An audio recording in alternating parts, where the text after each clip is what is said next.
Retro Workbench. Today we're going to be looking at this Super Nintendo Entertainment System. I got this Super Nintendo for Christmas in 1992 and it still works. Mostly. It has a few problems. One of them is pretty obvious if you've ever seen a Super Nintendo before. As you can see, the console is mostly brownish yellow, except for this part in the middle that's gray. Well, the whole console used to be gray, but over the years, exposure to ultraviolet light has caused it to turn yellow. Each section of the case was made separately, so it's possible that this middle section was made using a different formula that doesn't react to ultraviolet light. But it's unpredictable.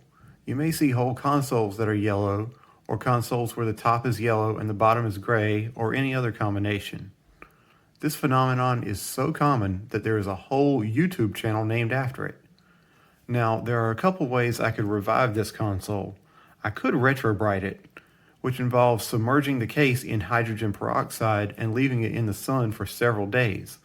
And that might restore the original color, but the results aren't always perfect. And besides, this console has another problem. Let me show you what I'm talking about.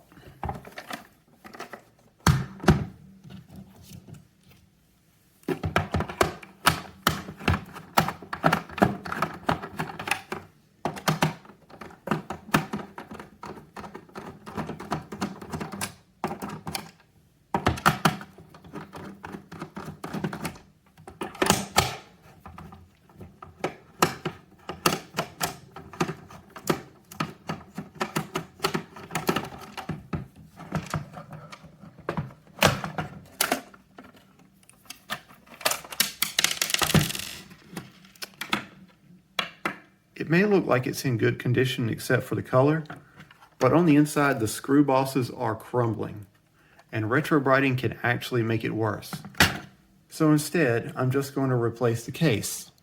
Of course, Nintendo hasn't made these cases in nearly 30 years, and they never sold the cases directly to consumers anyway.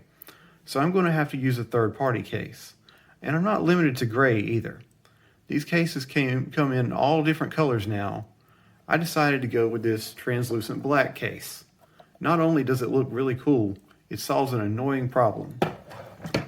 I have a Japanese copy of Suzuka 8 Hours, and while Japanese games technically work on a North American Super Nintendo, there are two tabs inside the cartridge slot that prevent Japanese games from being inserted. The new case doesn't have those tabs, so I can play both North American and Japanese games. Now let's take this console apart.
Case apart and the board out.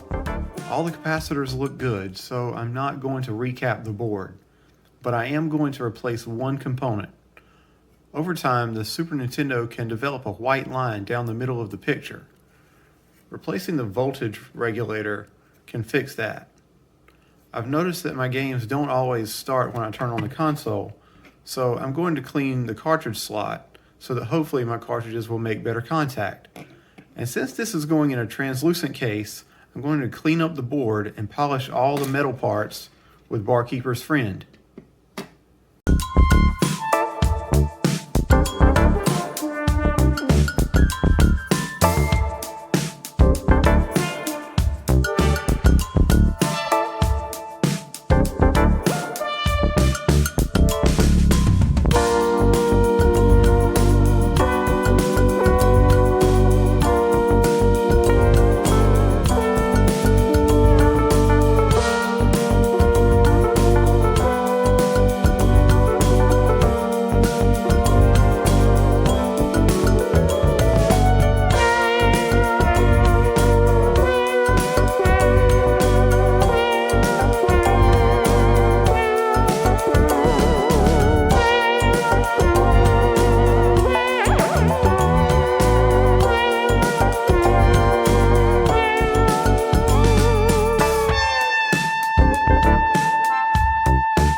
Okay, now that the board is nice and clean and I have the new voltage regulator installed, it's time to work on reassembling the console in the new case.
Now that I've got the console back together, let's test it out.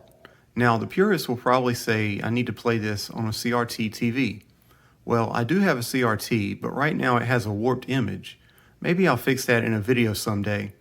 But today I'm going to use this Kogi LCD monitor that I picked up last year at Goodwill. It's VGA only, so I'll be using this S-Video to VGA adapter. And it doesn't have speakers, so I'll play the sound through this Altec Lansing portable speaker. We'll start with my favorite Super Nintendo game, Donkey Kong Country.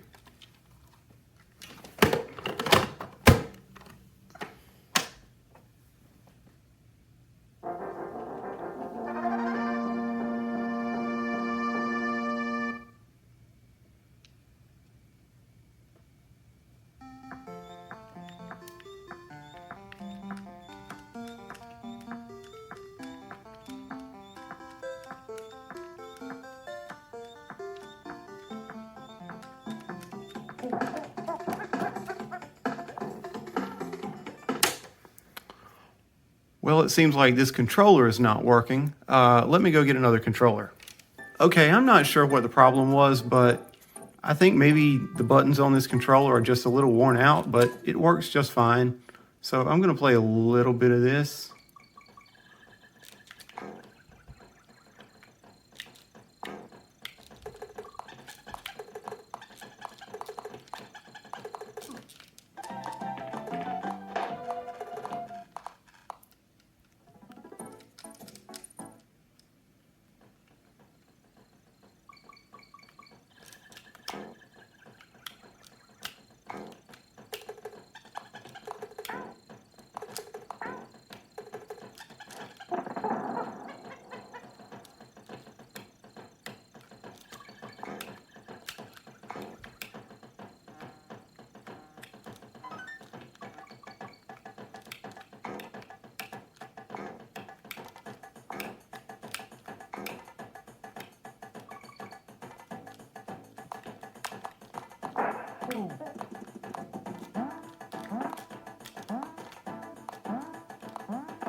Okay, well, we know North American games work.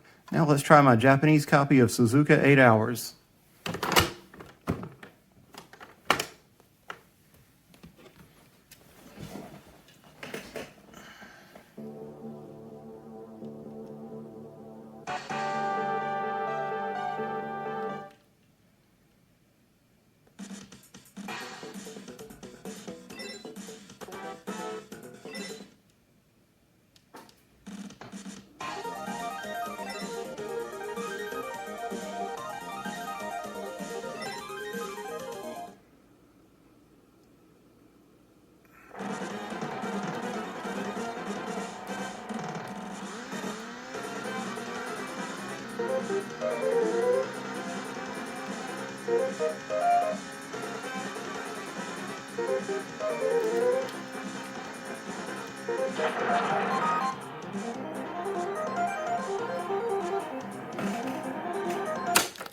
Well, I didn't do so well on that, but hey, now I have a great looking region-free Super Nintendo. Well, that's going to do it for this video. If you enjoyed it, I'd really appreciate it if you gave it a like. And if you want to see more videos like this, why not go ahead and subscribe. This is my first video, and I've got lots more projects like this coming up. So if you want to see previews of my projects, follow me on your social media platform of choice. Thanks for watching, and I hope you'll join me again on the Retro Workbench.